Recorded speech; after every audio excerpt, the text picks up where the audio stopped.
que estar encima de Claro, muchos factores. plantar. Entran muchos factores. No es aquello que dices, ahora me voy allá y ya, bomba, y esto son otros factores que están entrando. Y yo este año he plantado 3.000 cepas, 3.000 pies para injertar. ¿De qué? De Richter 110, nuestra zona Richter 110. No, pie, corte injerto. De Richter 110. Para plantar 3.000 pies yo he tardado 40 días. ¿Por qué? Porque yo planto, 40 días, entre preparar la tierra y tal. La pura fase de la plantación hemos tardado 11, 12 días. Y yo cojo el pie borde.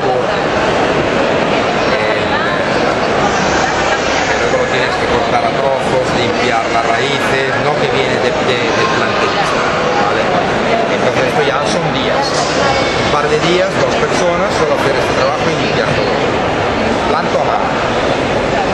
Luego cuando el pie está, injerto en campo a mano.